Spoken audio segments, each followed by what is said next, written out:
ಅಯೋಧ್ಯೆಯಲ್ಲಿ ಶ್ರೀರಾಮ ಜನ್ಮಭೂಮಿಯಲ್ಲಿ ಶ್ರೀರಾಮ್ಲಲ್ಲಾ ಮೂರ್ತಿ ಪ್ರತಿಷ್ಠಾಪನೆ ಪ್ರಯುಕ್ತವಾಗಿ ಅಯೋಧ್ಯೆಯಲ್ಲಿ ಪ್ರಭು ಶ್ರೀರಾಮ ಪ್ರಾಣ ಪ್ರತಿಷ್ಠಾಪನಾ ನೆರವೇರಿದ ಹಿನ್ನೆಲೆ ವಿಜಯಪುರ ಜಿಲ್ಲೆ ದೇವರಹಿಪ್ಪರಿಗೆಯಲ್ಲಿ ಹೊಸನಗರದ ವೀರಾಂಜನೇಯ ದೇವಸ್ಥಾನಕ್ಕೆ ಬಣ್ಣ ಬಣ್ಣದ ವಿದ್ಯುತ್ ದೀಪಗಳಿಂದ ಅಲಂಕರಿಸಿ ಶ್ರೀರಾಮ್ಲಲ್ಲಾ ಭಾವಚಿತ್ರಕ್ಕೆ ವಿಶೇಷ ಪೂಜೆ ಸಲ್ಲಿಸಿದರು.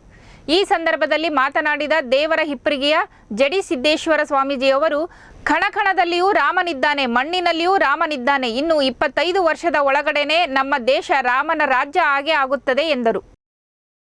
ರಾಮನೇ ಇದ್ದಾನೆ ಅನ್ನುವಂತಹ ಮಾತನ್ನ ಇವತ್ತು ನಾವು ಸ್ಮರಣೆಯನ್ನು ಮಾಡಬೇಕಾಗಿದೆ. ಕಣಕಣದೊಳಗೂ ರಾಮದಾನೆ, ಮಣ್ಣಿನಲ್ಲಿನೂ ರಾಮದಾನೆ, ಕುಂತಲ್ಲಿನೂ ರಾಮದಾನೆ ಅನ್ನುವಂತಹ ಇತಿಹಾಸವನ್ನ ಇವತ್ತು ನಾವು ಪ್ರತಿಯೊಂದು ಪಠ್ಯ ಪುಸ್ತಕ ವಿಷಯಗಳನ್ನು ನಾವು ತಿಳ್ಕೊಂಡು ಬರ್ತಕ್ಕಂಥವರಾಗಿದ್ದೀವಿ. ನೀವೆಲ್ಲರೂ ಅರ್ಥ ಮಾಡ್ಕೋಬೇಕು. ಇವತ್ತು ನಾವು ಎಷ್ಟು ಭವ್ಯ ಪರಂಪರೆಯನ್ನ ಆಚರಣೆಯನ್ನು ಮಾಡ್ತಾ ಇದ್ದೀವಿ ಅಂತಂದ್ರೆ, ಇವತ್ತು ಹಿರಿಯರಾಗಿರ್ತಕ್ಕಂಥವ್ರು ಯಾರು ಈ ಕಾರ್ಯವನ್ನು ಮಾಡ್ತಾ ಇಲ್ಲ. ಯಾರು ಮಾಡಕತ್ತಾರೆ ಅಂತಂದ್ರೆ ಯುವಕರಾಗಿರ್ತಕ್ಕಂಥವ್ರು ಎದ್ದು ನಿಂತಾರಲ್ಲ, ಇದೇ ಒಂದು ರಾಮನ ಶಕ್ತಿ ಎನ್ನುವಂತಹದ್ದನ್ನ ಇವತ್ತು ನಾವು ಅರ್ಥವನ್ನು ಮಾಡ್ಕೋಬೇಕಾಗ್ಯದ.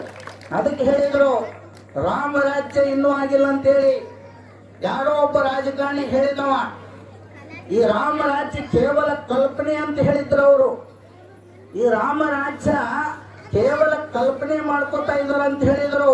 ಆದ್ರೆ ನಾ ಇವತ್ತು ಹೇಳಕತ್ತೀನಿ, ಇನ್ನು 25 ವರ್ಷದೊಳಗನೆ ರಾಮರಾಜ್ಯ ಆಗೇ ಆಗುತ್ತದೆ ನಮ್ಮ ದೇಶ ಅನ್ನುವಂತಹ ಮಾತನ್ನ ಇವತ್ತು ನಾವು ಅರ್ಥವನ್ನು ಮಾಡಿಕೊಳ್ಬೇಕಾಗಿದೆ. ಕಾರಣ ಇಷ್ಟೇ, 500 ವರ್ಷಗಳ ಪರ್ಯಂತರವಾಗಿ ಬಹಳಷ್ಟು ಜನಗಳು ಶ್ರಮವನ್ನು ಪಟ್ಟರು, ಬಹಳಷ್ಟು ಸಹನೆಯನ್ನು ಕಾಯ್ದರು, ಬಹಳಷ್ಟು ತಾಳ್ಮೆಯನ್ನು ಮಾಡಿಕೊಂಡ್ರು, ಬಹಳಷ್ಟು ಪ್ರೀತಿಯಿಂದ ಇದ್ದರು. ಇವು ಎಲ್ಲ ಇರುವುದಕ್ಕೆ ಇವತ್ತು ನಾವು ಅಯೋಧ್ಯೆ ಒಳಗೆ ರಾಮಲಾಲ ಮೂರ್ತಿ ಪ್ರತಿಷ್ಠಾಪನೆ ಮಾಡಿದ್ದೀವಿ.